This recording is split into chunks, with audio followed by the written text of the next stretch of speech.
everybody. Glad you're here with us tonight. We're going to react to that debate that we just watched. I'm going to give you my thoughts in response to what we just watched, and I will tell you what I thought of it. But before I do that, I do want to say a couple things, which is the Uhuru jury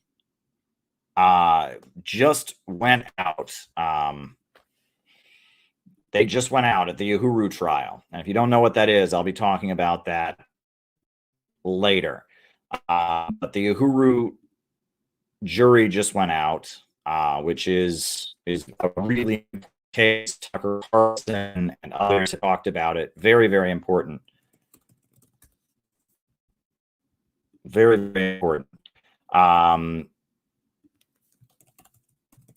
So I want to talk about that case later. The Uhuru case is certainly very, very important. I'll be showing a video. The jury has started deliberations already.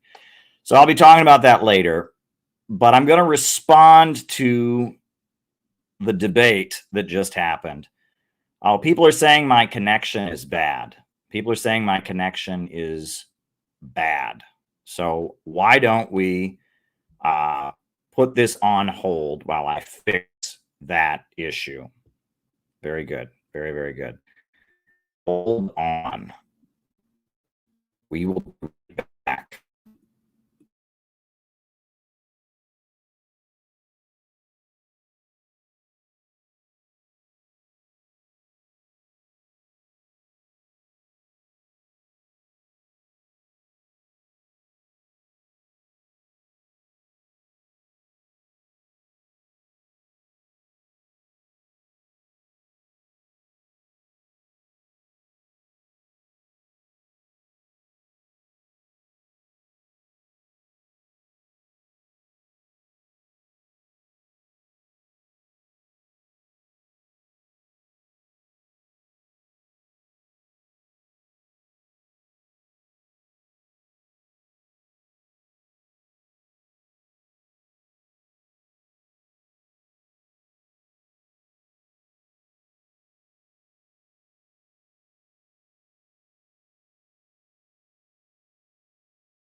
Doing now. Can everyone see me? Can everyone hear me?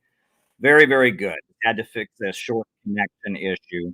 But here we are, and now I will give you my reaction to the debate. Later on in the stream, we will discuss the Uhuru case that just went out for jury deliberations. But right now, I am going to react to the debate that we just watched. And what struck me as I watched this debate was how much tonight's debate matched the thesis of the book that I wrote a couple years ago called Where is America Going? Marxism, MAGA, and the Coming Revolution. And in this book, I talked about how there is a division among the American elite.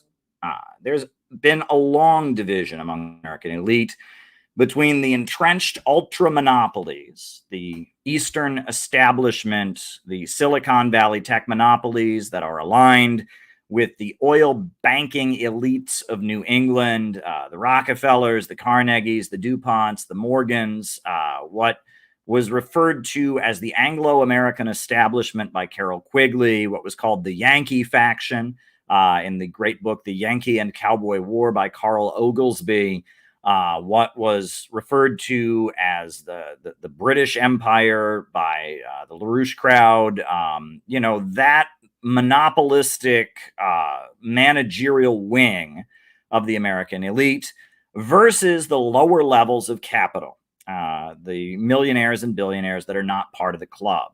And that a lot of people from different sides of the political spectrum have understood that there's a divide within the American elite between the managerial ultra rich and the bulk of the rich. And the divide is basically about should the US government focus on maintaining the power of ultra monopolies to dominate the world? Or should the US government focus on stimulating the economy to have economic growth? And during the Cold War, the military industrial complex and the lower levels of capital represented the hard right wing. They were against labor unions. They were all about war and military spending because it was a way to stimulate the economy and make money. Whereas the Eastern establishment that were tied in with the British and were tied in with the intelligence agencies, Council on Foreign Relations, those folks had a more long-term strategy, and they wanted to slow down economic growth. They had a Malthusian worldview, and they wanted to stay at the top forever. Carl Oglesby interprets the 1960s as a fight between these two factions of the American elite. If you apply it now, if you look at Silicon Valley as being the giant game changer that enabled the ultra rich to get the upper hand, if you look at the 2008 financial crisis as a moment where the lower levels of capital in the domestic economy of the United States was just pummeled, the ultra monopolies secured their power.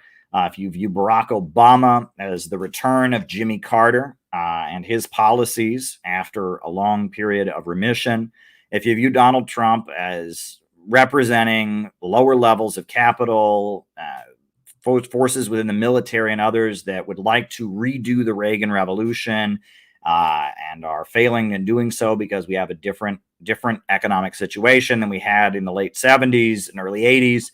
All of this can help you understand what's going on in the U.S. economy. Basically, the intelligence agencies, the ultra rich, and the tech monopolies see that there's a crisis, and they want to manage the crisis.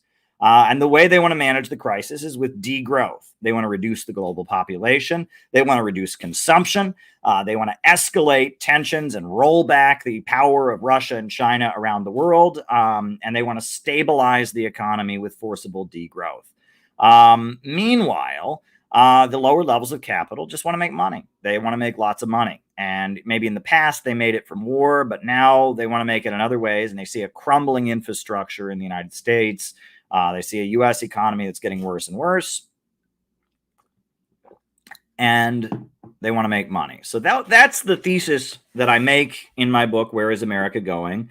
That Trump represents the lower levels of capital that ultimately have an interest in joining in the new global economy with the rise of BRICS and other things. It'll take them a long time to realize that. And ultimately, they should enter an alliance with the working class against the emerging low-wage police state and against the wars, etc. But they don't realize that. And they still, they have a libertarian outlook and they are anti-communist, and some of them are very anti-China, but it's a process that we're seeing here. That's the thesis that I make in this book. So as we react to tonight's debate, I also want to recognize that while I have this book that I wrote about the U.S. economic crisis and the global situation and where is America going and all of that, I also wrote a book about Kamala Harris. I wrote a book 4 years ago about who Kamala Harris was when she became vice president. Kamala Harris and the Future of America. And this book was published in 2020.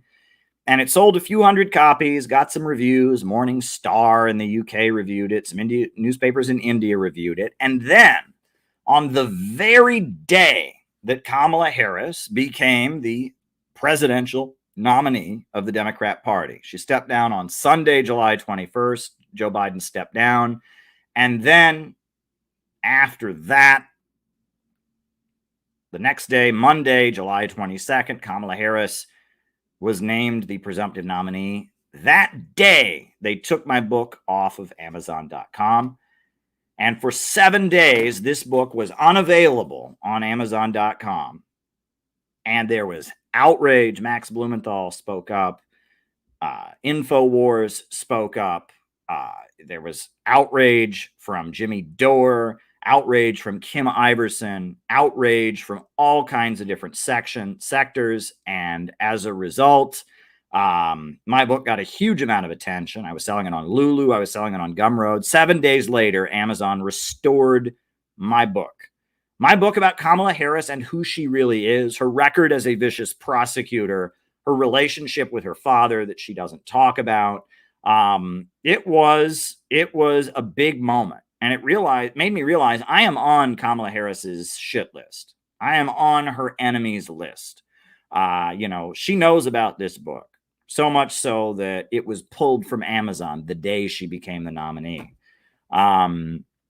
And that was certainly a moment for me to go, whoa, what's happening here? So that is the context through which I am bringing you my analysis of tonight's debate. So I have a list of things that I'm just going to talk about the debate. Now, if you have any questions, super chat me or rumble rant me, anything you want me to talk about. If you want me to respond to anything, if you got any questions for me, anything you want me to respond to, send me a super chat or a rumble rant if you're watching on Rumble. I will answer people's questions in the second half here. But we're just going to go down the line from this debate. Noah. Shout out to Noah out in Massachusetts, good friend of mine, good activist from the Center for Political Innovation. Noah, that was the first thing I was going to talk about. The issue that Kamala Harris is the strongest on and that Trump is the weakest on is abortion. And that is the issue that they spent a half hour talking about. And folks, this was a rigged debate. The moderators contradicted Donald Trump a number of times and did not once correct or quibble with anything that Kamala Harris said. This was a rigged debate, completely rigged. But Donald Trump still won. Donald Trump won. He kicked ass. Donald Trump won this debate hands down. And I will tell you, as my remarks continue, why he won. But what's important is that he won a rigged debate. This was a 3-on-1 fight, and Donald Trump still wiped the floor with his opponents. Now, on the abortion issue, Donald Trump's position has for a long time been that abortion should be left up to the states. Now, when it comes to the issue of abortion, I am in favor of abortion being legal. But one way in which my position kind of overlaps with Donald Trump is that I've noticed that the way we do abortion in the United States is designed for a culture war. And Donald Trump kind of hinted at that in his remarks a little bit. In the overwhelming majority of countries in the world, this is true. Look it up. Abortion is illegal, in quotes. But if a doctor says it's necessary, you can do it. And that's how it is in most of the world. In most of the world, abortion is illegal, except a doctor can do it. And any doctor can do it in most of the world. As long as he, as a doctor with his medical license and such on the line, says that it's necessary even for the woman's mental health, a doctor can do it. It's actually, before Roe versus Wade was overturned, it was easier to get an abortion in Iran than in the United States. In Iran, any doctor can give you an abortion if you want it. If you are a woman, you want an abortion, you go to a doctor, and if that doctor is convinced that it's necessary, he will do it for you. Now, there's a huge religious stigma against doing an abortion in Iran. Muslims feel that it's not moral, it's not ethical. There's plenty of Christians who feel that way here. But it's technically illegal, but any doctor can do it. In the United States, any doctor cannot do an abortion. The Supreme Court, Roe versus Wade, 1972, said abortion was legal. But the way it's set up is that the abortion must be done in a special abortion clinic, and the doctor has to have a special abortion license.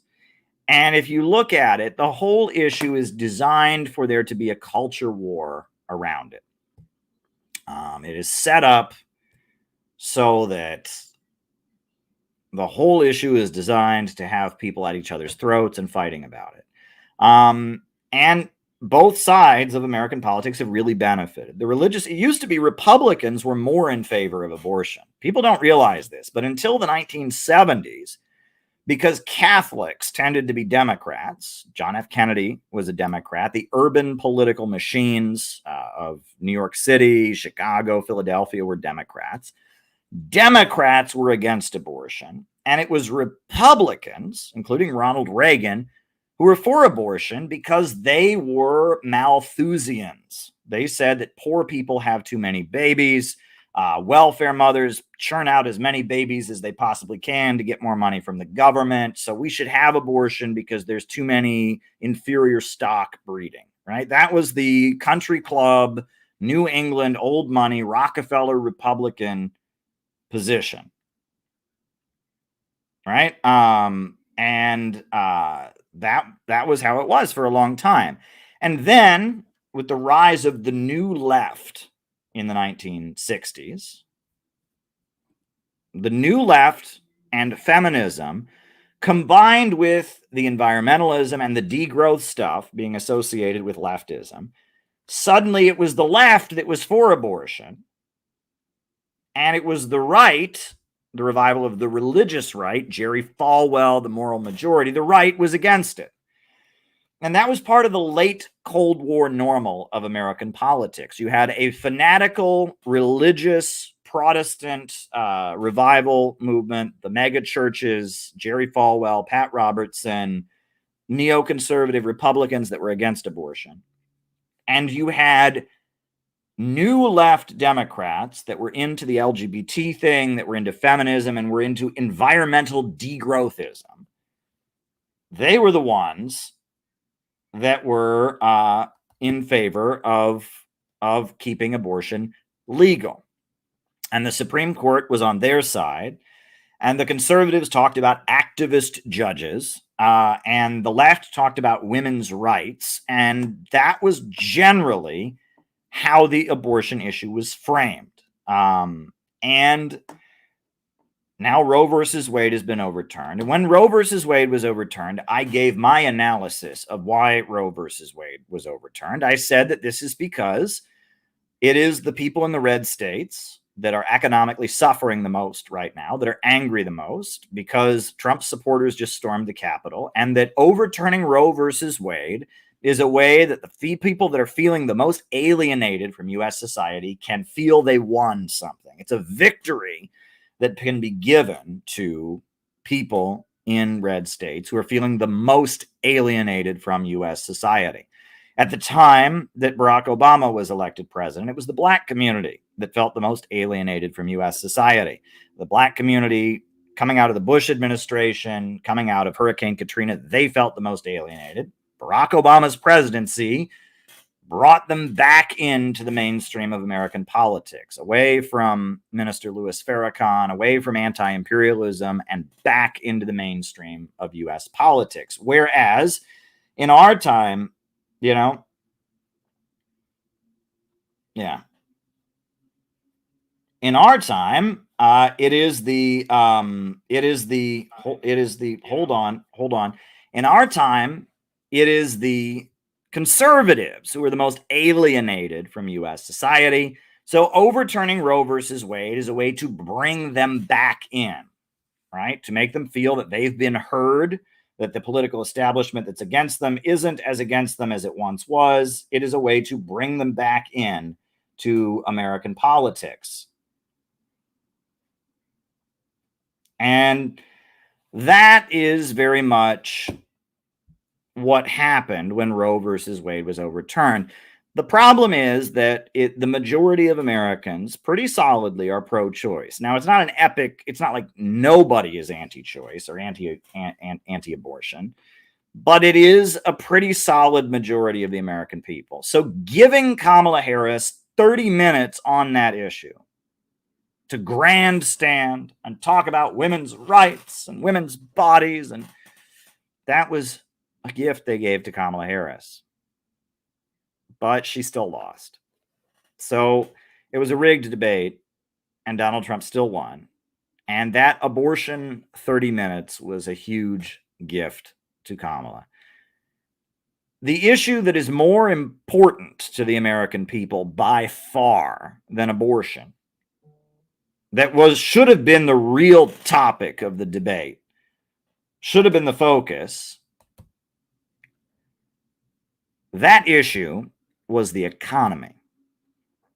And on that issue, Donald Trump cleaned Kamala Harris's clock. He cleaned her clock on the economy.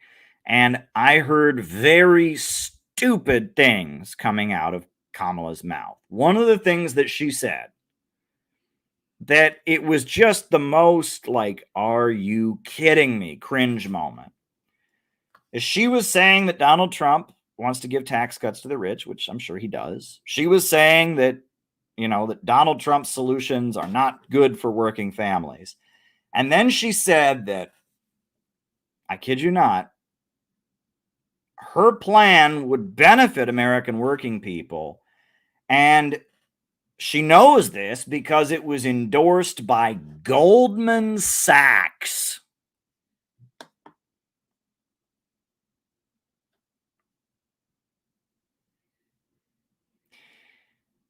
If you think Goldman Sachs cares about American working families and that they are the entity that, if Goldman Sachs endorses you, you're fighting for the working class. Whoa, that was an epic fail for Kamala Harris. She said, my plan is for the working people. That's why it was endorsed by Goldman Sachs. If there's anybody, any institution that is out of touch with middle America and what they are feeling, it is Goldman Sachs, the Wall Street finance institution. And the fact that her economic policies are endorsed by Goldman Sachs, and the fact that she thinks that somehow that gives her credibility. Woo! That, you want to talk about a moment where, she was completely out of touch. Completely out of touch. One thing I kept hearing throughout the debate is about the housing shortage. There's a housing shortage in America. And I am so tired of hearing about this because there is no housing shortage in America. Here in New York City, there are 3 empty apartments for every homeless person. There are empty homes all throughout Middle America. I can take you through neighborhoods in Detroit where every single house is boarded up and foreclosed. There is no housing shortage in America. There is a shortage of affordable housing. The prices are too high. Americans cannot afford to live, and they're being squeezed in the rent. And the family-owned home that used to be a staple of the American dream is long gone. That's true. But there is no housing shortage. There is housing abundance in America. Go to Pittsburgh and look at all the empty, foreclosed houses that you will see. Go to Gary, Indiana, and look at all the empty, beat-up old houses that you will find. There's big, fancy apartment buildings in New York City with all kinds of empty units. Why? Because Wall Street bankers make money off of apartment buildings without anybody living in them. They buy the property and they wait for the market to change, and then they sell it. Housing has become a method for Wall Street bankers to make money. It's become a gambling casino, a new stock market for wealthy corporations. And in New York City, a lot of them are wealthy Israeli corporations. A whole chunk of the property in Brooklyn, of the apartment buildings in Brooklyn, New York, and Williamsburg, and in other neighborhoods in Brooklyn are owned by Israeli citizens and Israeli companies. They buy the property, they wait for the market to change, and then they sell it, and they make money, and nobody ever bothers to move in. Real estate speculation is a new form of fictitious capital. And as a result, the cost of housing continues to rise across America. And the demand for housing continues to go up. Supply and demand is supposed to dictate that if there's demand, people need something, the price goes up. But if there's abundance of something, the price should go down. If the supply increases, the price should go down. But the supply of housing is through the roof. But Americans can't afford to buy any of it. There is no housing shortage. There's housing abundance, and there is an irrational capitalist market. And family homes are things of the past. All across America, families that used to own their own homes now rent their homes from big banks. Did you know that? You go to small suburban towns, a lot of the homes that people are living in, they don't own them. Big banks own them, and American families rent to live in their homes. The amount of wealth that has gone down, living standards having gone down since the 2008 financial crisis is massive. And there is no housing shortage. There's housing abundance, and there's poverty in America. And the fact that they can get up there and talk about a housing shortage, I don't know what that is. That's code to the big real estate companies that they're going to give them tax subsidies or something like that. I don't know what that is, but it's a lie.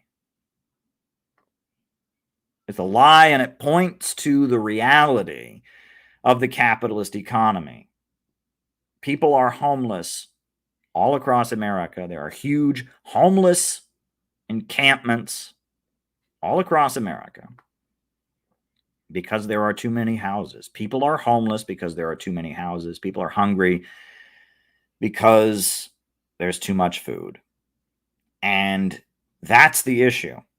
And a simple solution to the problem of housing in America would be to tax landlords for empty apartments. Have an inspector go and inspect every apartment building.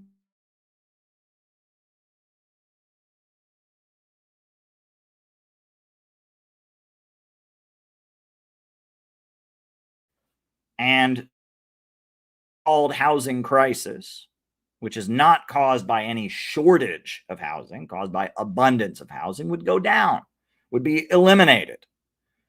And these are the facts. This is the reality of the situation. There is no housing shortage. There is housing abundance in America. That's the one point I wanted to make. The next point that I think, again, she started listing people who worked in Donald Trump's administration who now oppose him. People who now oppose Donald Trump, who work in his administration. John Bolton, Mark Esper, and Mark Milley, the Joint Chiefs of Staff, head of the Pentagon. The fact that they all oppose him is a great sign. John Bolton is a neoconservative. John Bolton pushed Donald Trump to murder Qasem Soleimani. John Bolton pushed Donald Trump to do coups in Venezuela. John Bolton lied about weapons of mass destruction. He was part of the Bush administration that got us into Iraq. Just like Dick Cheney now backs Kamala Harris and opposes Trump, that makes Trump better. Mark Esper, a neoconservative who was Secretary of State under Donald Trump, awful warmonger, war hawk. He opposes Trump. Mark Milley, the head of the Pentagon, opposes Trump. That's a good thing. And the fact that all of these neocons oppose Trump, and that these are all the people that were in his administration the first time and pushed him to do the bad things that he did, like attempted coup in Venezuela, like murdering Qasem Soleimani and bringing us to the brink of World War III, the anti-China stuff. The people who were the worst influences in Donald Trump's presidency are all against him now. That's a really, really good sign. A vote for Kamala Harris is a vote for John Bolton. A vote for Kamala Harris is a vote for Dick Cheney. A vote for Kamala Harris is a vote for the Pentagon and Mark Milley. A vote for Kamala Harris is a vote for Mark Esper. And Donald Trump is leading in the polls, running against the U.S. regime change war establishment. And he has very happily accepted the support of Tulsi Gabbard, a former Democrat who became a Republican and became outspoken in her anti-war positions as an active duty U.S. military person, and RFK Jr., a Democrat who's critical of the vaccine mandates and wants peace with Russia. Now, both RFK and Tulsi Gabbard are huge Zionists and supporters of Israel. But the fact that they are both more in favor of peace with Russia, and they're both huge critics of the neocon establishment, and they support Donald Trump, that's a really good argument, not against Donald Trump, but in Trump's favor. I am very, very pleased that Dick Cheney is backing Kamala Harris. I'm very, very pleased that Mark Esper and John Bolton and Mark Milley are all backing Kamala Harris, because that means that Donald Trump is the better candidate. And it means that in a Trump presidency, Donald Trump will be better, most likely, because the people that were the worst influences on Trump in his first term are now against him. Remember, Mike Pompeo supported the prosecution of Donald Trump around the documents. And so I think that a second term of Donald Trump has the potential to be better than his first term.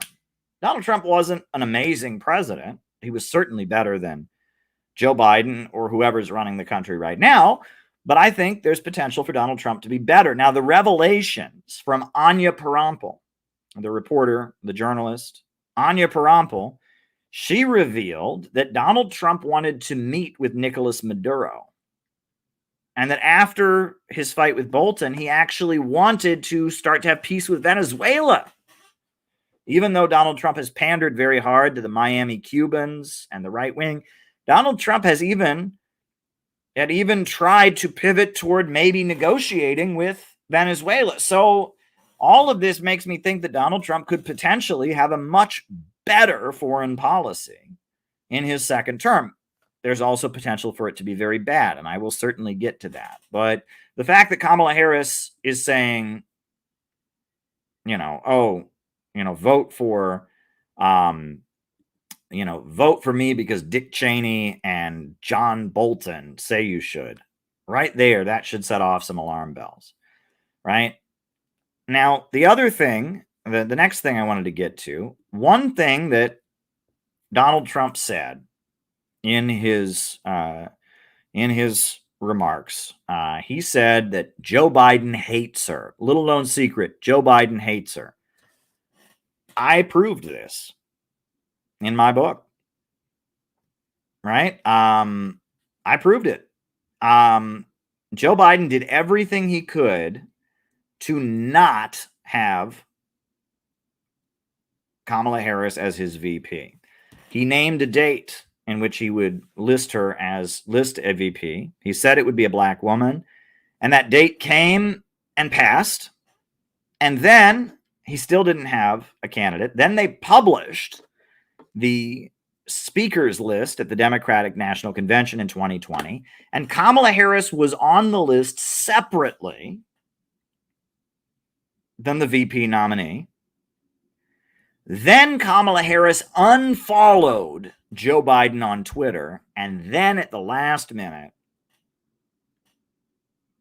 Joe Biden finally, right before the convention, picked her as VP. Now, that says to me that there was some arm twisting in the back room. He did everything he could to avoid picking Kamala Harris. What's also interesting is that to this day, Kamala Harris has never repudiated what she said when she was running against Joe Biden. When all the women came forward about how Joe Biden touched them inappropriately, all the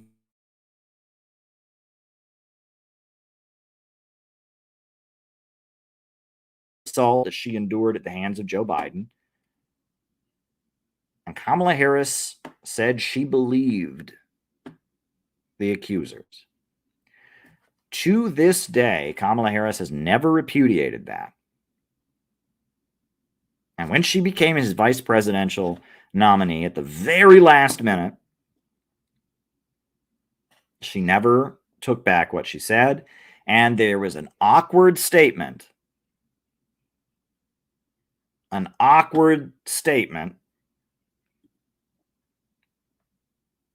in her speech where she said, "I know a predator when I see one." And it was an empty room.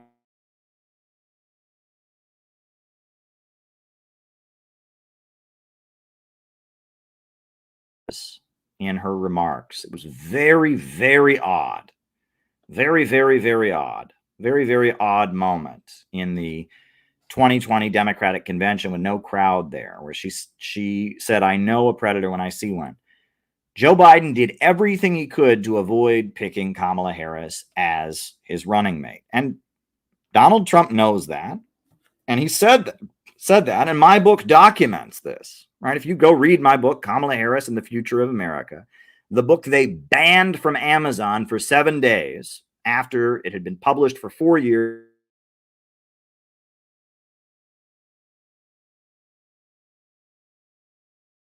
Party. They banned my book from Amazon for 7 days. My book exposes that, yes, they hate her. Furthermore, there's been tension between the White House and the vice presidential office. People on Capitol Hill don't want to work with Kamala Harris's staff. They all don't want to be Harris people. They don't want that label because it's a career killer on Capitol Hill because they're known for being so notoriously toxic. People quit her office.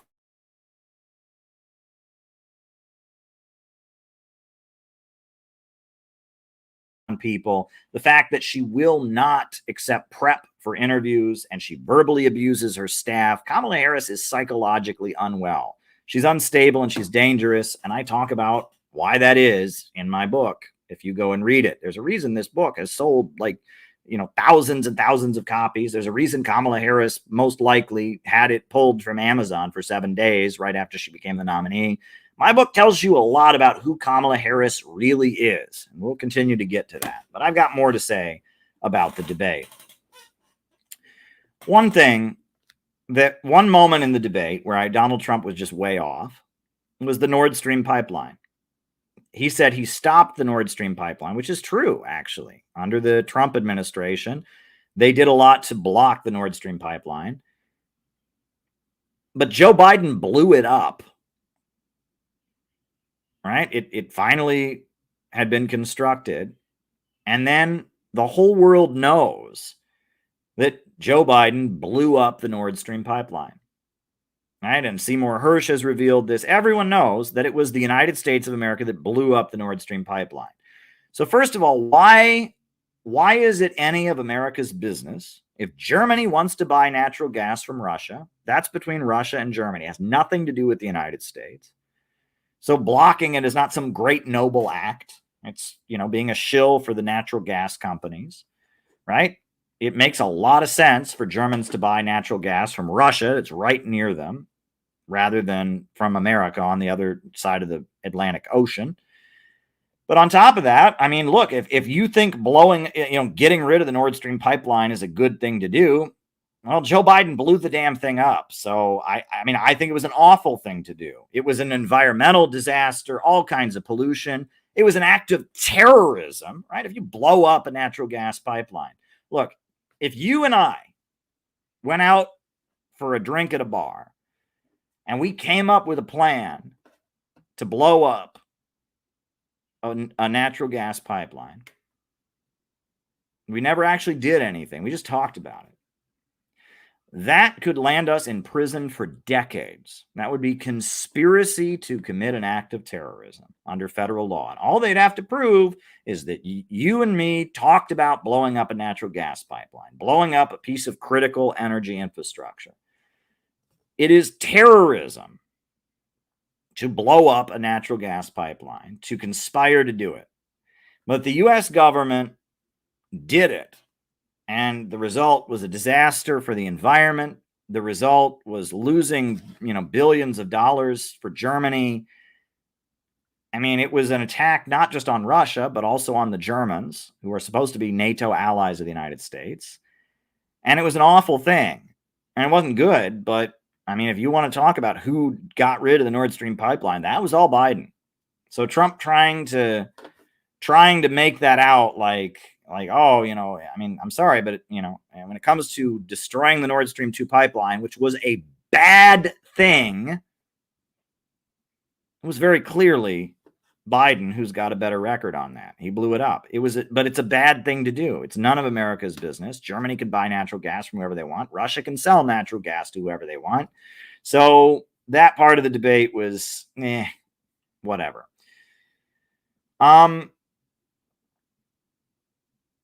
Kamala Harris, I must say, Donald Trump makes a really big deal about claiming that he's more pro-Israel than Kamala Harris. And, his rhetoric seems to be, but not tonight. Kamala Harris repeated the debunked lie that the Palestinians raped a bunch of Israeli women. That's been debunked, right? Max Blumenthal and others have just ripped that to shreds.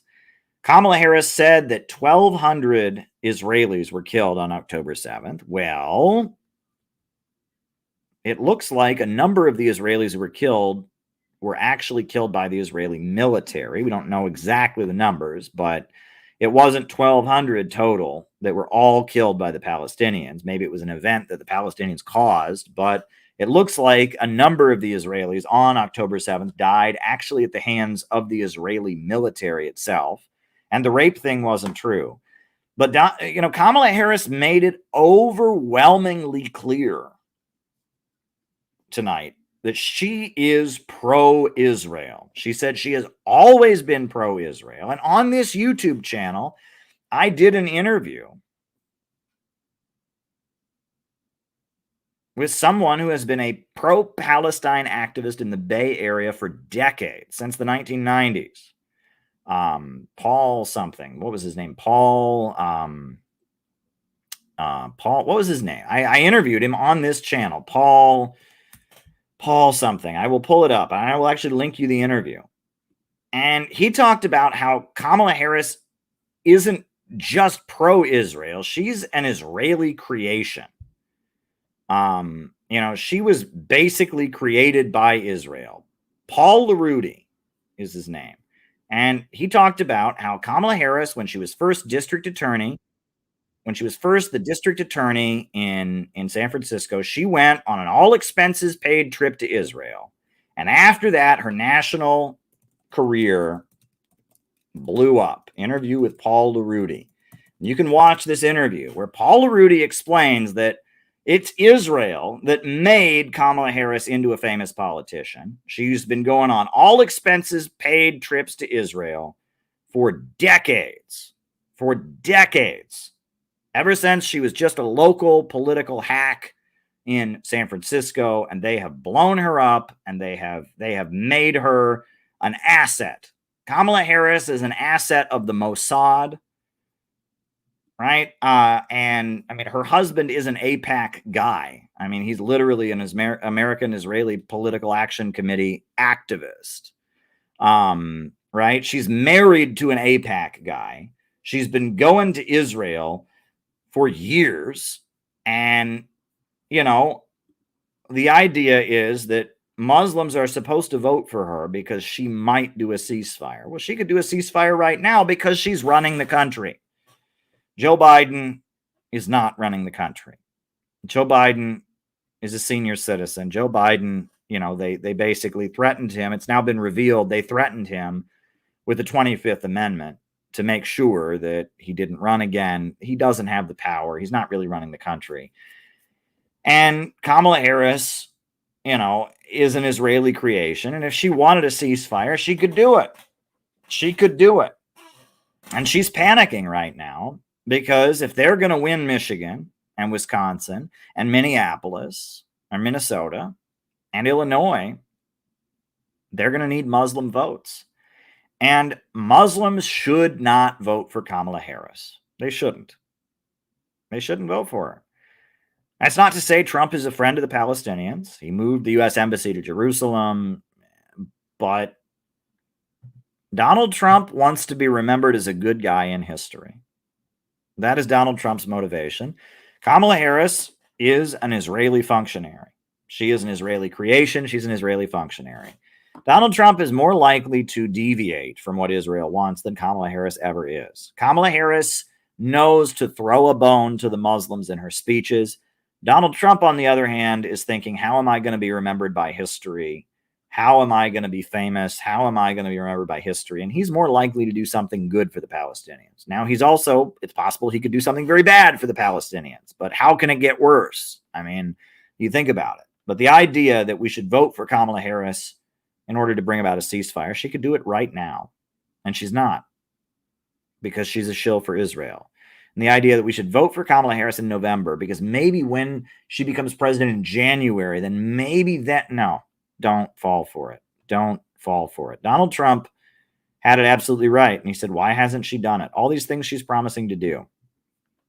Another line in the debate on Ukraine, I must say, the fact that Donald Trump held his guns during the debate, and no matter how many times they ask him, do you want Ukraine to win? He won't say that. He says, I want the war to end. He won't say, I want Ukraine to win. Because at this point, the only victory that Ukraine will accept is taking back Crimea, taking back the entire Donbass. It's not something that's not ever going to happen. And so saying you want Ukraine to win means spending billions and billions and billions of dollars to continue to throw away lives for a goal that cannot be reached, right? I mean, what Ukraine considers winning in Ukraine cannot happen. Crimea is never going back to Ukraine. Donbass is overwhelmingly, at this point, they declared independence, they joined with Russia, they had elections. It's not going to happen. So the fact that Donald Trump, even to appease them, he could just say it, oh yeah, I want them to win, and do something else, but he won't say that. There's a level of political honesty with Donald Trump that I appreciate there. Donald Trump can be slimy in a lot of ways, but when he said he would not say, I want Ukraine to win, that is, I mean, you don't get any points in American media for being pro-Russian at all. But the fact that Donald Trump just won't budge on that. He says, I want the war to end, and if he comes into office, he will be focused on ending the war, not focused on having Ukraine win. No. He said, I will end the war. I want to end the killing. That's epic. And the fact that Donald Trump is on the national debate stage as the front-running candidate for president saying that makes me believe that beneath the surface, the majority of opinion on Ukraine among Americans, there is not support for spending billions of dollars on Ukraine. I mean, I said when I spoke to Russian President Putin that the overwhelming majority of the American people don't want billions of our tax dollars dumped into the war in Ukraine. And I know that I'm right.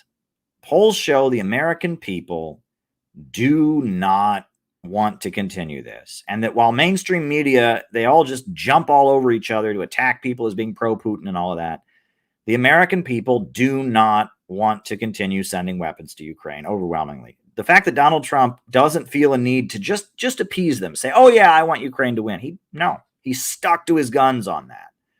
There's political honesty there, but there's also, it shows that, I mean, that's not a position that's he's gonna lose in the polls.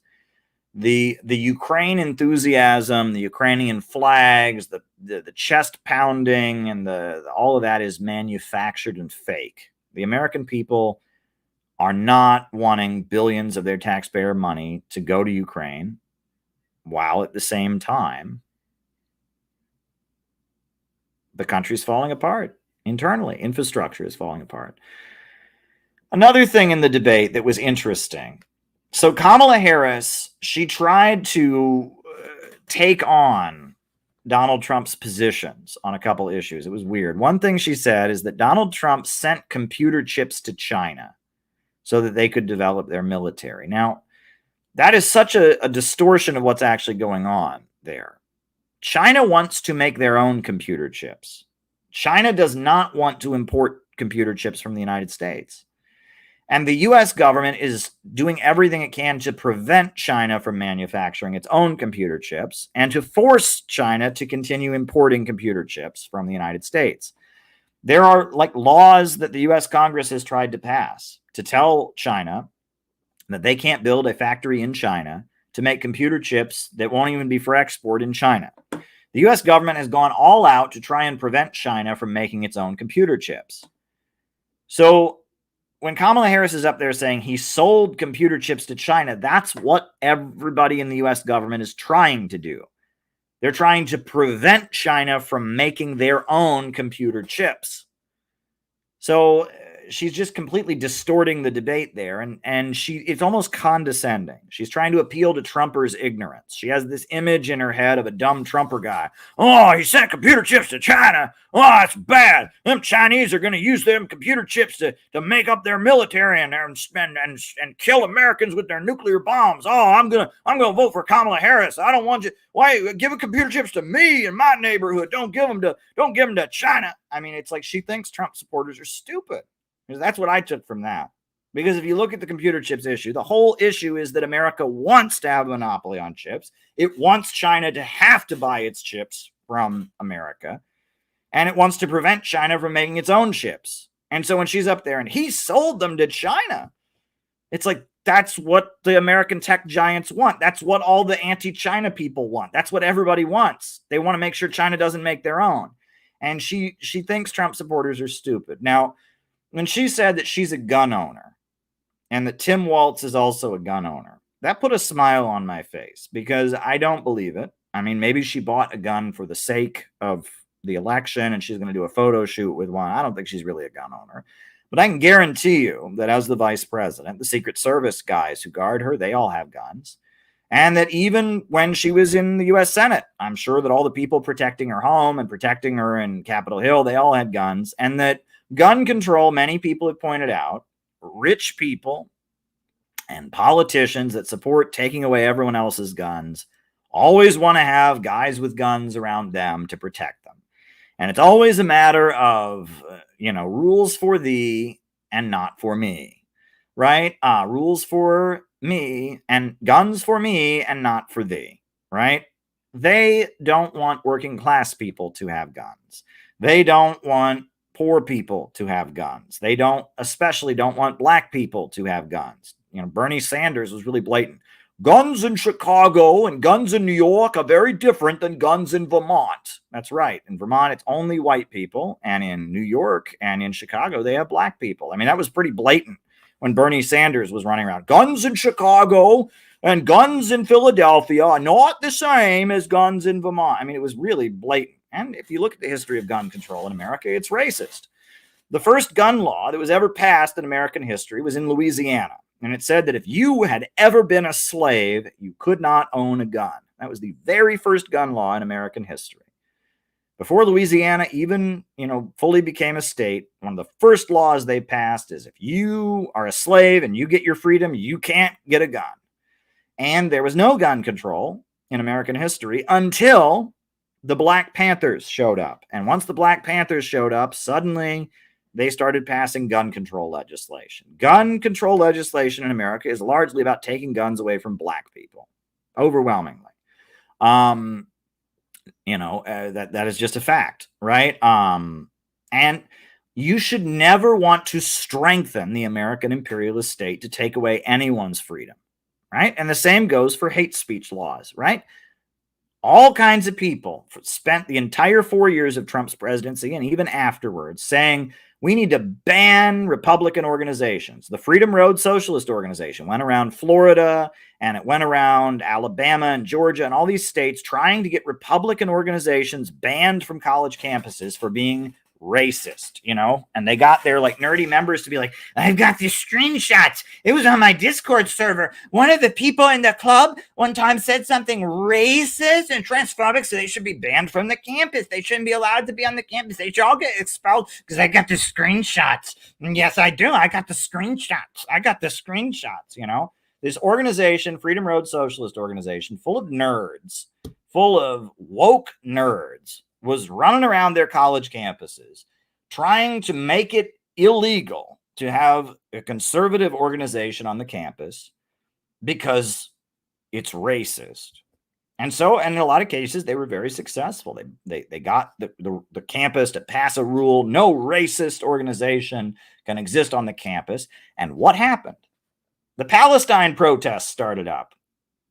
And what did they say that the Palestine protesters were? Racist. And Freedom Road supports the Palestinians. They're marching for the Palestinians. And their own members are getting suspended from school and kicked out of school under the very rules that they lobbied to create. They helped to empower the capitalist state and the capitalist institutions like universities to suppress people for their speech. They worked very, very hard to make sure that colleges had the ability to point at students and say, you said something racist, so you're suspended. You said something that we think is racist, so you're expelled. And now those very same rules are used against the Palestine protesters at Columbia University and at Harvard and at Yale. They're expelling and suspending students for being racist because they chant from the river to the sea. Just like gun control is used to disarm Black revolutionary activists, just like social media censorship is used to shut people down, just like the Foreign Agents Registration Act is being used to target the Uhuru movement, and we're going to talk about that later. I've got plenty more to say about this debate. I'm telling you all, you never empower the imperialist capitalist institutions of the United States to take away rights from working people, including the right to own guns, including the right to freedom of speech, including the opposition to tech censorship, and all of that. That's just basic. So And just because you have Trump derangement syndrome shouldn't change that rule. Donald Trump, throughout the debate, he said things that Americans in their bones know are true. One of the things he said is that we are a country in decline. We are a nation in decline. We are a failing country. Everybody who's ever walked through this country knows it's true. You walk through St. Louis, Missouri, you walk through Iowa and Oklahoma and Texas and Alabama, you know this country is in decline. And Donald Trump points out what everybody in their bones knows, that the living standards are dropping, the good paying industrial jobs are gone, the next generation is stuck in a cycle of low wage, short-term service sector jobs. Everybody knows that's true. Everybody knows that's exactly right and true. And Donald Trump, when he would thunder that home, we're a nation in decline, I mean, he's right. And if you are denying that, if you think that, oh, everything's just randy dandy, you're out of touch with how working people are living. This country is transitioning very rapidly toward a low wage police state, and we must oppose it. And that, yes, we do need to, have this country be economically rebooted. And Donald Trump did a great job of thundering that home. And anyone who's honest and has been in the Rust Belt of America, been to the Midwest, been to the South, they know that's true. Another thing, Kamala Harris didn't grow up poor. Give me a break. Donald Trump didn't grow up poor either. I mean, his father was a wealthy real estate guy, but Donald Trump he doesn't apologize. He brags about being rich. He brags about all that. Kamala Harris's father, Donald Harris, is descended from one of the wealthiest slave plantation owners in Jamaica and was an advisor to multiple prime ministers of the government of Jamaica and was an economics professor at Stanford University. Do you think that is a poor man? Donald Harris owns multiple houses throughout America, including a house not that far from the White House, a house in the Bay Area. I mean, give me a break, right? Her Jamaican family is very wealthy. Her family from India, right? Her mother's family are extremely wealthy. Her mother's family was so wealthy that they could afford to send not their son, right? Because in a traditional Indian family, the son would get priority, but their daughter all the way to California to go to medical school in the early 1960s, right? For a family from India in the early 1960s to have enough money to send their daughter halfway around the world to go to medical school in the United States, they're not poor. They are not poor by any means. The idea that Kamala Harris grew up in poverty, that Kamala Harris was struggling middle class, bullshit. No one's saying that Trump did, but the idea that Kamala Harris is the daughter of super wealthy immigrants from Jamaica and super wealthy immigrants from India, right? Her niece currently lives in India and is trying to destabilize India and meddle in India's politics against President Modi. Exactly. Her niece is a color revolution activist in India who's trying to destabilize things for Modi, against Modi, because Modi is too friendly to Russia. I mean, there's a lot there. But anyway, I continue. I thought that Donald Trump's comments about Kamala Harris's transracial identity were hilarious. She can be whatever she wants, right? She's black, she's Indian. I'm fine with either of those. It's fine. But it was hilarious. I died laughing. It was hilarious. Look, Donald Trump, it's not polite. It's rude. You're hitting below the belt. But Kamala Harris, she speaks with a fake black accent sometimes. She hates her Caribbean father, who is dark-skinned and of African descent. And sometimes she's Indian, and sometimes she's Jamaican, and sometimes she's a black woman, and she's always phony, plastic, and fake. Always. And no matter what voice she's using this week or what identity or persona she has, she's always fake. And that brings me to another thing. Did Donald Trump take out an ad in the New York Times calling for the death penalty for the Central Park Five? Yes, he did. And they were not guilty. They pled guilty, but they were actually innocent. And that was awful. It was an awful thing of Donald Trump to do, appealing to people's racism, hatred for black men, etc. Right? Awful thing, right? What Donald Trump did was awful.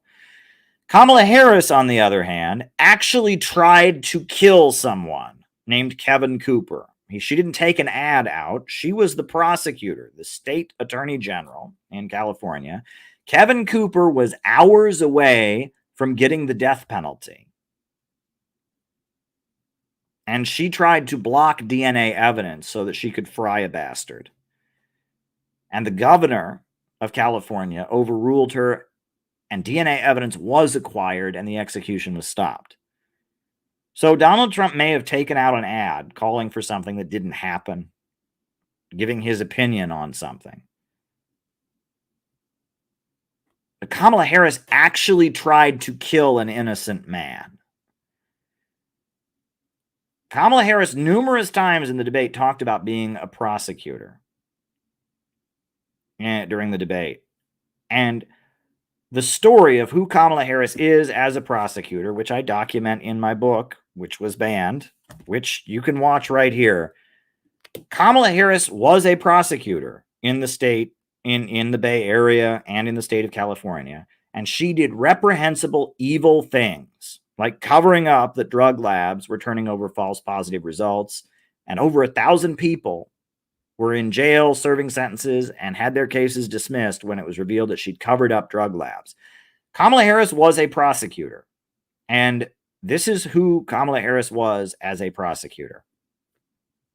Learned that with the swipe of my pen, I could charge someone with the lowest level offense. She put over 1,500 people in jail for marijuana violations and then laughed about it when she was asked if she ever smoked marijuana. So I learned at a very young age the power. So I decided I was going to start prosecuting parents for truancy. The power. Well, this was a little controversial in San Francisco. And frankly, my staff went bananas. They were very concerned because we didn't know at the time whether I was going to have an opponent in my reelection. And because of the swipe of my pen, that person could be arrested. They could sit in jail for at least 48 hours. The power. She blocked evidence that would have freed an innocent man from death row until the courts forced her to do so. She kept people in prison beyond their sentences to use them as cheap labor. As a prosecutor and law enforcement, I have a huge stick. The power. Power. They could lose time from work and their family maybe lose their job. They'd have to come out of their own pocket to help hire a lawyer.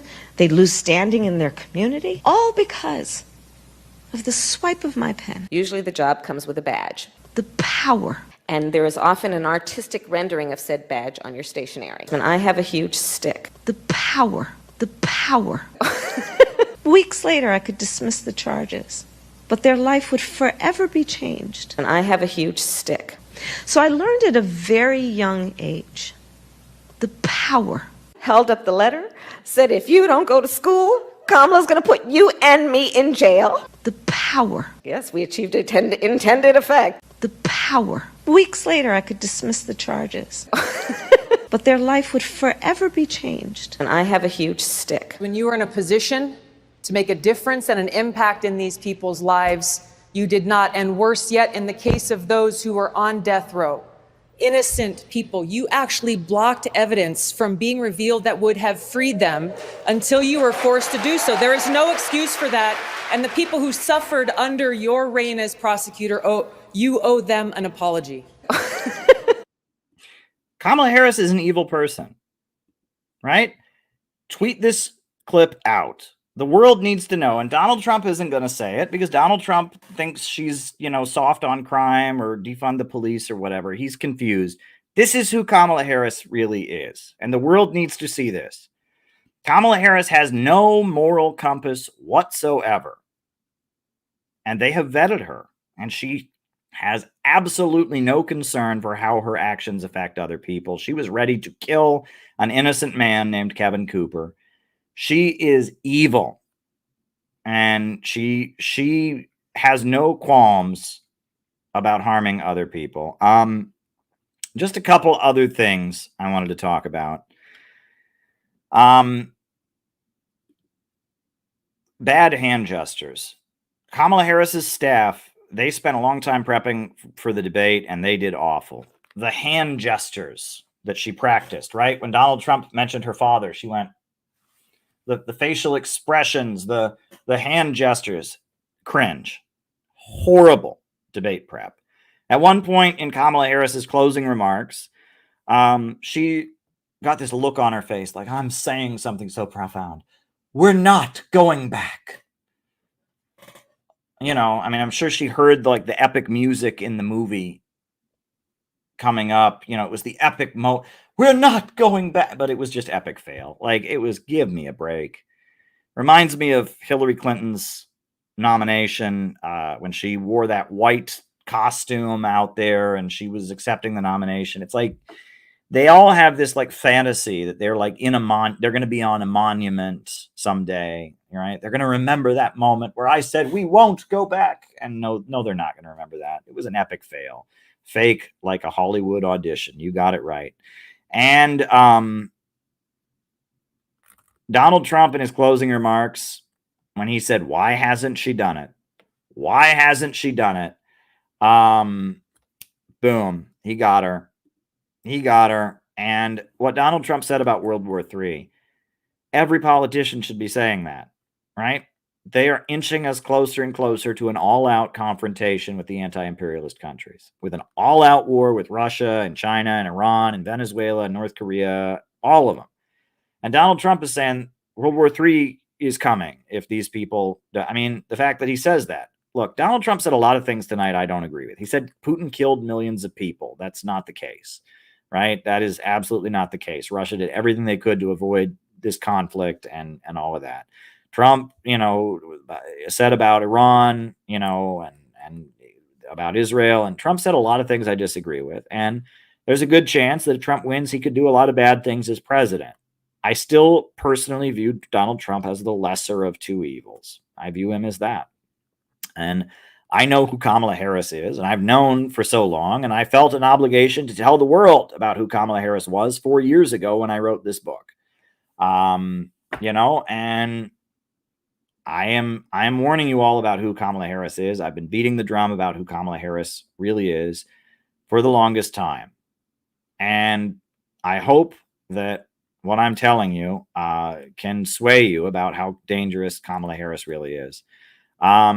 You know, I think Kamala Harris, she represents the color revolution regime change apparatus of the United States. The people that the George Soros destabilized countries, degrowth, drive down living standards, reduce consumption, solar panels, replace fossil fuels with solar panels and windmills, not with nuclear energy, reduce consumption, reduce the population, the low wage police state, the degrowth agenda. That's what she represents. Whereas Donald Trump represents a lot of wealthy people in America who just want to make money. And I mean, we do need to fix America's economy. The future of America is joining with the global economy, the rising global economy around the world. So I'm going to start answering people's questions here in a little bit. But before I do that, and if you have any more questions you want me to answer, I see I've got one Rumble rant on the Rumble. I've got 3 super chats to answer. But before I do that, I'm going to show you a clip about Kamala Harris. And then I'm going to tell you about a very important legal case in the United States. And then after that, I'm going to start answering your questions. So if you got any super chat questions, send them my way now so that I can give you the answer that you deserve. Yeah, let's watch this clip about who. This is a clip from a film, a Center for Political Innovation film that Peter Coffin created a couple years ago. A great film that we made called Money and American Injustice. And this is the part of that film about Kamala Harris. It's bizarre as she's trying to frame herself as Miss Black Lives Matter, when in reality, Kamala Harris was the queen of mass incarceration. Kevin Cooper was hours away from receiving lethal injection. Hours away from it. His lawyers asked that DNA evidence be acquired in order to make sure he was actually guilty of the crime. And Kamala Harris's office tried to prevent DNA evidence from being acquired. They wanted Kevin Cooper to be executed, but the governor of California disagreed. They acquired DNA evidence, and the execution was stopped. The New York Times tells us that she feels really bad about it, for whatever that means. And people can also recall that while she was head of the California State Attorney General's office, over 1,000 people were locked up for smoking marijuana. She presided over jailing a lot of people. And on top of that, the drug labs in the state of California that were being used by the police were turning up false positive results. And yet, Kamala Harris's office did not tell the defense attorneys or the judges about this. They knew that the drug labs were turning over false positives, and people went to prison because her office concealed that their drug labs were turning up false positives. And another thing about Kamala Harris, I don't know if people saw, but there's a video of Kamala Harris where she's bragging about how she jailed the parents of children who were truant from school. I would not be standing here were it not for the education I received. And I know many of us will say the same thing. And I believe a child going without an education is tantamount to a crime. So I decided I was going to start prosecuting parents for truancy. Well, this was a little controversial in San Francisco. And frankly, my staff went bananas. They were very concerned because we didn't know at the time whether I was going to have an opponent in my re-election race. But I said, look, I'm done. This is a serious issue, and I've got a little political capital, and I'm going to spend some of it. Have you seen the clip? And she gets up there, and it's the same kind of thing. She's giggling. Yes, I had the idea that we could lock up parents who are truant from school. You know, I wouldn't be anywhere in my life if it weren't for my education. And so not giving a child their education is a crime. And so I jailed parents, and she's giggling about it. It's just so great. And, you know, I see so much in U.S. media. They like to trivialize incarceration. There's so many shows on Netflix and all of that where it ends towards the end where someone goes to jail, but it's part of the happy ending. It's okay.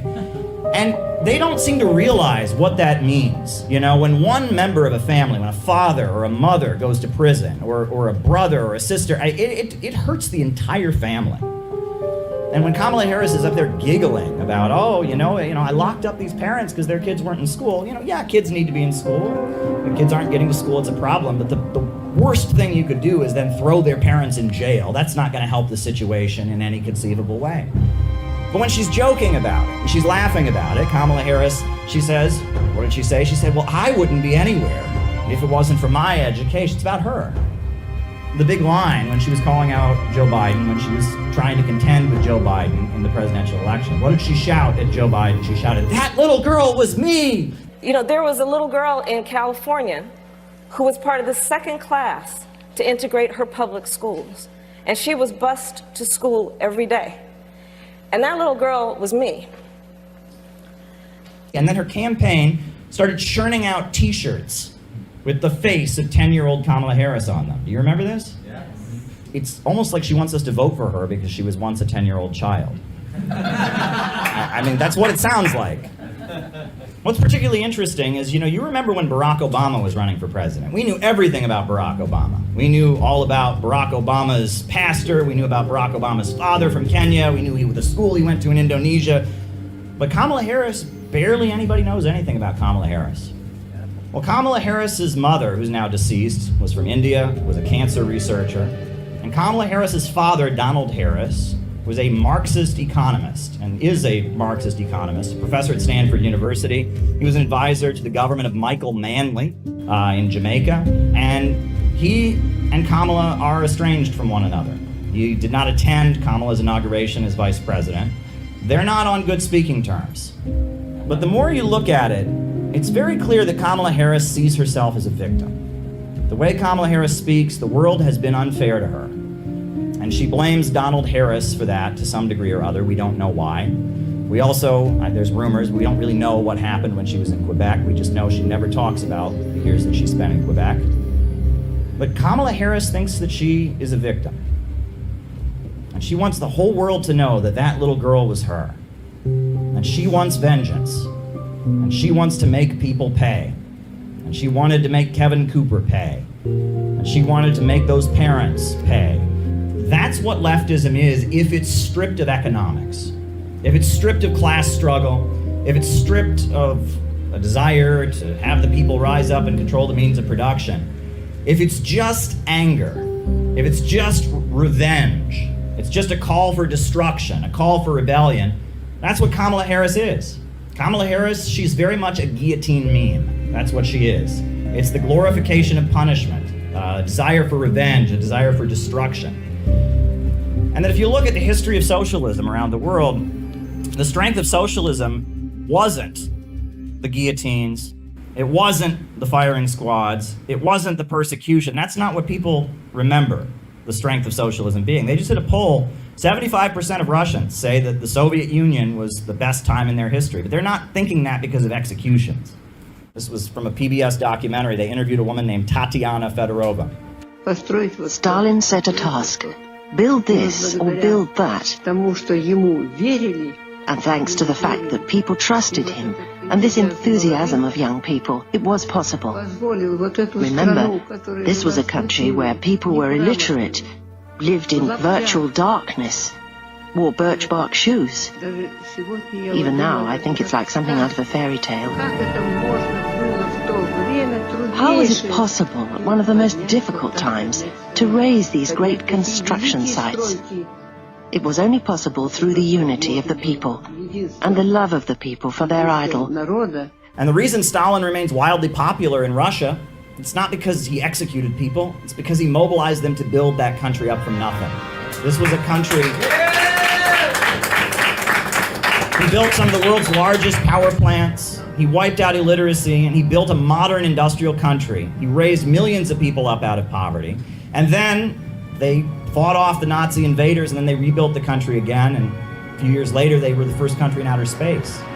And the strength of socialism was not that it punished people and that it persecuted people, but rather that it enabled people to go out and build and construct. I've said to many people, I'm not a socialist because I want to destroy America. I'm a socialist because I want to save America. And we have to save America from the horrors that are being unfolded by an irrational system where profits come before people. I want to save America. I want to build a better world.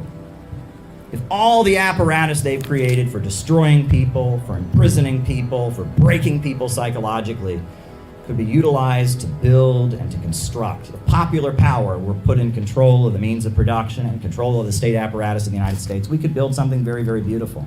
They want you to be mad at Russia and China instead of the looters that are sitting not very far from here off Wall Street, who are actively getting bailouts in the billions, arguably even in the trillions, for their gambling debts. That's what we're here against, and that's why we're taking a stand for freedom of speech, because they're going after the Uhuru movement and anyone who stands against the imperialists, because they know we're a real threat and that's rising. They know we authentically represent the American people. They know that the American people are ready for a change and ready for an end to the wars. And that's why they're cracking down on our First Amendment. They're cracking down on our Fourth Amendment. They're cracking down on all the civil liberties we know and love. Yes.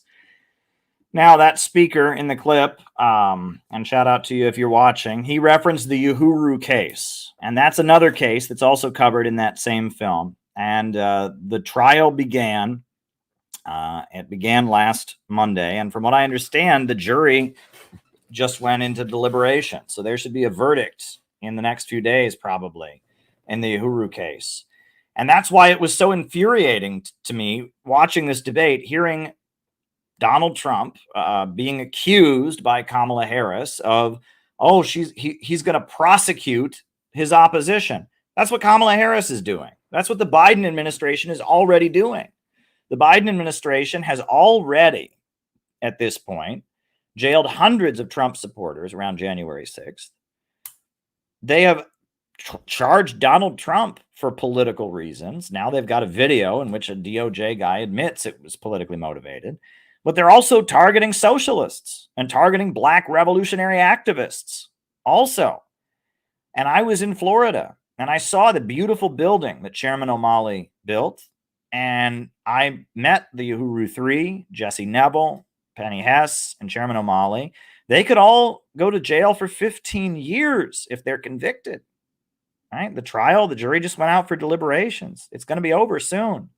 This is a very, very frightening case. This is a group of black socialists they're trying to accuse of being Russian agents. The whole thing is ridiculous. And, I really hope that jury comes back with a not guilty verdict, which would be the only logical thing, because all these people did is exercise their freedom of speech and their freedom of assembly, their freedom of association, their freedom to travel. And before I start answering questions, I am going to show this clip about the Uhuru case. I'm going to show this short, much shorter than the other clip about the Uhuru case. Look at Hands Off Uhuru. Go to handsoffuhuru.org if you don't know about the case. If they end up getting convicted, we're obviously going to have to continue the fight to free them. I hope that they get an acquittal. It's a really important case, and I'm really proud of all that the Center for Political Innovation has done to raise awareness about them.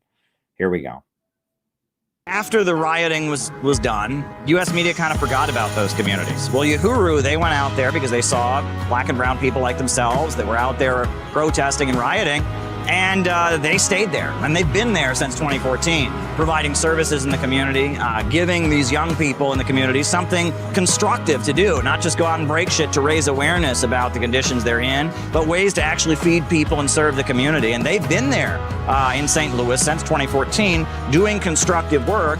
They have really escalated these programs. They have a farmer's market. They provide classes and services to pregnant mothers, and in particular in St. Louis, Missouri, and in St. Petersburg, Florida. They're trying to undo the damage that the U.S. Department of Justice and the state police and the local police and all the forces have been doing in communities like Ferguson, Missouri. And at the same time that they've done this community work, the African People's Socialist Party has also taken a firm anti-imperialist stance. They support China. They support Russia. They support Cuba. They support Iran. And when the United States started piling weapons into Kiev, they defended Russia's right to intervene. This defensive war in Ukraine that Russia is actually waging against world colonial powers, not Ukraine as a single entity, but the U.S. and all colonial powers who have an interest in colonially dominating African people right here in this country and around the world and extracting resources from the majority of peoples on the planet. That system, this current system, is in severe crisis, and they cannot rule in the same old way. Because of that, their homes were raided. Then months later, the federal government came out with an indictment, and it's charging them with being Russian agents. And it's trying to allege that the election campaign that they ran in St. Petersburg, Florida, was somehow interference in the U.S. electoral process. 4 activists associated with the People's Democratic Uhuru Movement and the African People's Socialist Party have been indicted by the U.S. Department of Justice. The indictment from the U.S. Department of Justice accuses them of spreading Russian propaganda and cites simply some web conferences that they had, some Zoom meetings, some emails they sent out, as well as the fact that they have run routine election campaigns. Is this of concern to the Secretary General as an attack on human rights, freedom of assembly, etc.? I frankly was not aware of the case before you mentioned it. Let me look into it, and I will get back to you. What's going on in Africa is directly connected to what's going on here. What's going on in Ukraine is connected to what's going on in Harlem. You know what I'm saying? It's an international, global economy that's all connected. Because they go to conferences in Russia, this constitutes Russian meddling in the elections. The whole thing is ridiculous. It's completely, utterly ridiculous. They've been running these campaigns for years, since before I was born. Back in the 1970s, they were running people for office. Their platform of reparations, I mean, Marianne Williamson, she's a major Democrat candidate. She also says she believes in reparations. I mean, it's not a unique message that they have in that sense, but they have been targeted because they're doing what you're supposed to do. I mean, you know, at all of our meetings, we have a picture of Fred Hampton up on the stage because Fred Hampton, he built a free breakfast program. He organized what he called a rainbow coalition, uniting low-income people, white, black, brown, Arab, Latino, into one organization, trying to build up community empowerment, trying to do community service projects while teaching Marxism and socialism. We look at Fred Hampton as a great example of the American revolutionary tradition. And, the African People's Socialist Party and the Uhuru movement, they don't like that we wave the American flag. They don't like that we consider ourselves patriotic. They have their own kind of unique analysis. They talk about what they call the colonial mode of production. That's not traditional Marxist thinking. And we don't agree with them on a number of issues, but it doesn't matter. We support them. We all have to stand up and oppose the ideology of division and support an ideology of unity based upon our material interests, to work together. People who can't understand that, people who can't get past, this or that, we got to put aside our differences and say that if they come for them, they come for all of us. If they go after them, they got to deal with all of us. That needs to be the attitude among anti-imperialists. All righty. So learn about the Uhuru case. It is one of the scariest cases. I mean, basically your right to be anti-war and engage in anti-war activism is on trial. So now I'm going to start answering people's questions. I see we have one Rumble rant that has come in, and it's from Hempcar.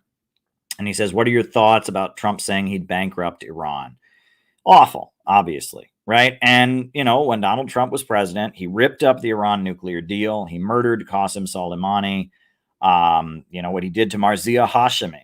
The way, she was, basically forced to testify before a grand jury, kidnapped basically, and she'll never come back to the United States now. Look, Donald Trump did a lot of horrible things as president in Venezuela. He did. Donald Trump, I'm not giving an endorsement to what he did as president. I'm telling you that he is more likely to do good things as president than Kamala Harris is. I'm just telling you that Donald Trump is out for Donald Trump, and he wants to be remembered in history as a good guy. And that's why he went to the Korean Peninsula. And that's why he's been criticizing spending billions of dollars on Ukraine. And that's why they hate him, as they see him as self-interested.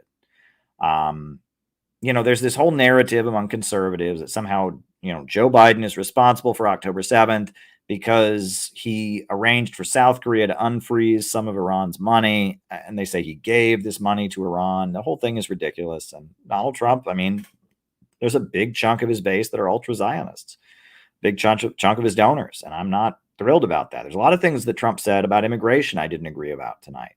So not that mass migration isn't a problem. But I don't think his solution of building a wall or whatever is going to solve it either. There's plenty about Donald Trump to criticize, but there you go. We should eventually boycott the election. Well, there are different ways that revolutionaries can respond to elections.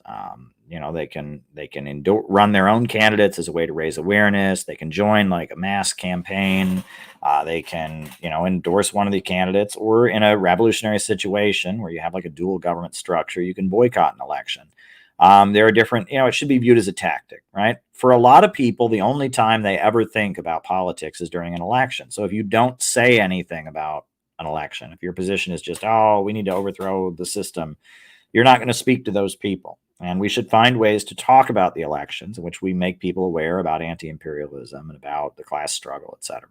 That's the position that I take. And I don't think an election boycott in our time is logical.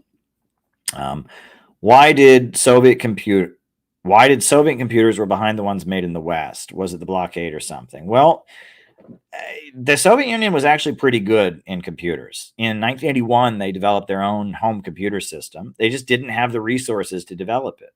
You have to remember the Soviet Union, they built themselves up from nothing. In fact, they built their own, they developed and patented their own home computer system. They were the first people in space. They had the first cellular, mobile phone. They did a lot of amazing things. But yes, the U.S. government, Silicon Valley was built by the U.S. government, right? It was the NSA. It was the Pentagon. It was the CIA. They're the ones that did it. And Brzezinski laid out the case for building Silicon Valley in his book, America Enters the New Age, the Technotronic Era. Brzezinski basically laid out controlling information technology as a way for the United States to win the Cold War. And it was an intelligence decision to put the United States at the center of the computer revolution. If you look at the late 70s, all of the big CIA assets, Timothy Leary, Jerry Rubin, they were all promoting Silicon Valley and promoting the Apple millionaires and the tech sector. And that was, you know, if you read about Marilyn Ferguson, and I've talked a lot about this, Silicon Valley is very much a U.S. intelligence creation. And it's that Brzezinski Eastern establishment faction that created it. I see a lot of right-wingers reviving the Judeo-Bolshevik movement. Yeah, look, we're in a weird situation where, you know, Candace Owens and Nick Fuentes, I don't agree with them on a lot. But they're the ones making no war with Iran go viral. They're the ones criticizing the Israel lobby among Trumpers. And they buy into a lot of this malarkey. You know, and I mean, there is a response to it. And I'm honored that, you know, Jimmy Dore and others have reached out to me to debunk some of this malarkey. And I will debunk it. But honestly, you know, winning a debate about history is not the most important thing right now. Okay. Right. The important thing is to stop World War III. The important thing is to build an anti-monopoly coalition in the United States. And there's a lot of people that might agree with me about the Bolsheviks that support Kamala Harris, that hate Russia and want to start World War III. There's a lot of people who might not agree with me about the Bolsheviks, but want no war with Iran and want to push Trump to be more anti-war and are critical of what Israel is doing. So, you know, you have to decide what is the dividing line? What are you going to fight with people about, right? Are we going to fight with people about history, or are we going to fight with people about which side are you on? Because there's a lot of people that might agree with me about events in Russia in the 1920s that disagree with me on everything else. And, you know, the stakes are getting a little bit too high. That's one thing I wish people could understand. The stakes are getting very, very, very, very high right now. Right? If Kamala Harris wins, there's a very good chance that we could have World War III. There's a very good chance that, you know, a lot of people that we know and look up to could be in prison. You know, very good chance I could go to prison. Right? I mean, we see what Kamala Harris has done, you know, to the Uhuru movement and the stuff that they've alleged in the last couple of weeks. I don't want to go into detail. And I mean, you know, a Kamala Harris victory will be a defeat for the global anti-imperialist movement. There's no question about that. And people who pretend, leftists who say that's not the case, they say that because they're not really anti-imperialist, right? I mean, it's very, very clear that under Donald Trump, there's space. There's going to be space to push Trump in an anti-imperialist direction and to keep organizing, despite whatever bad things Trump might do.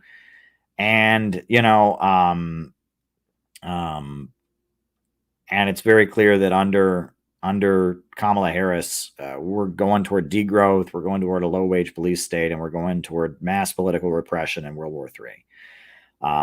The biggest lie that Kamala said was about October 7th. Yeah, the rape thing has been debunked. A lot of those people were killed by the Israeli military. And it's like the idea that Muslims should vote for her as a lesser of two evils. Don't buy it, right? Donald Trump grandstands as pro-Israel. Look at how much influence Nick Fuentes and Candace Owens have among Trump supporters.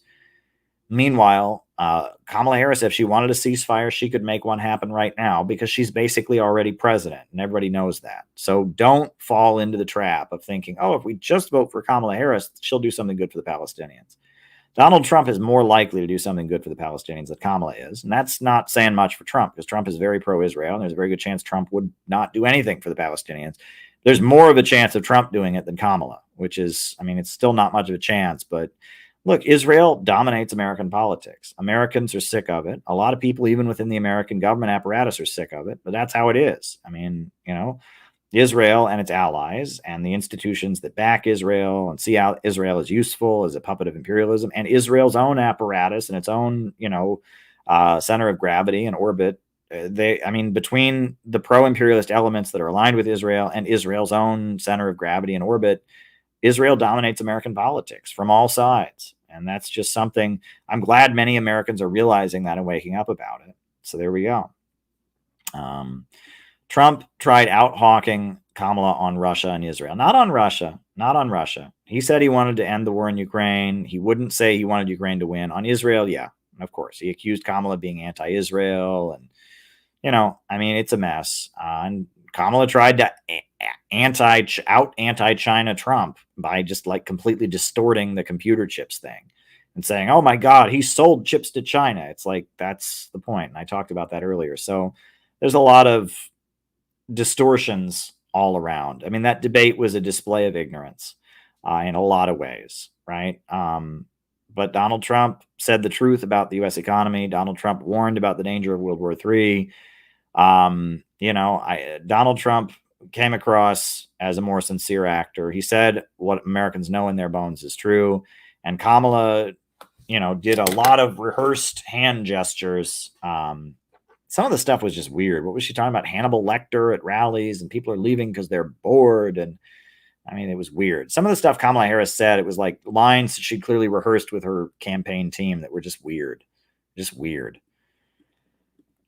Tulsi is a psyop. Well, no, Tulsi Gabbard is active duty U.S. military. And she represents a layer of people in the military that think Russia could be a useful ally to stop terrorism, stop events like 9/11 from happening again. That's what Tulsi Gabbard represents. And she's always been that. She's always been talking about Islamic terrorism as the main danger. So, of course, she supports Israel because she sees the Palestinians as Muslim terrorists. But she wants a better relationship with Russia because, like Michael Flynn and others, she sees Russia as, Russia's been fighting the Wahhabi terrorists for years. Russia tried to warn America about the Zarnev brothers and such, and that the liberals, the Obama folks, they have a history of aligning with the Muslim Brotherhood and with Wahhabi extremists and terrorists. And the result has been very, very bad for American lives. And a lot of the terrorists that have committed terrorism are people that are tied in with these networks of Wahhabi extremist terrorists that the U.S. government uses around the world to fight against Russia and others. So that's what that's about. But yeah, Tulsi, I think she's honest about, she herself is a Krishna, a Hindu, right? And she is a supporter of Modi in India, and she is very opposed to Muslim terrorism, and she sees Russia as an ally there.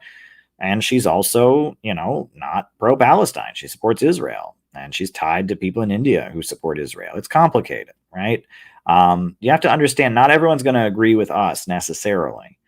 Right. But there are divisions within the ruling class, and there are different factions, and that, Tulsi's good on some issues, a lot of issues actually, and she's bad on Israel-Palestine. And I mean, that doesn't make it okay. I mean, obviously what Israel's doing is genocidal and all of that, but there you go. Now, in my book, the same book that was banned from Amazon, where I talk about Kamala Harris, banned for 7 days from Amazon, in this book, I also talk about why Tulsi opposes Kamala Harris. And it's funny because the day after this book was removed from Amazon, Tulsi got put on the Quiet Skies terrorism watch list.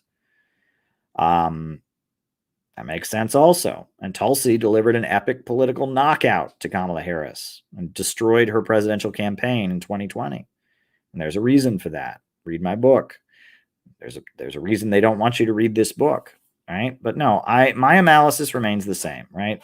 The end of the day, I just want you all to know, at the end of the day, it doesn't really matter who's president. What matters is the balance of forces.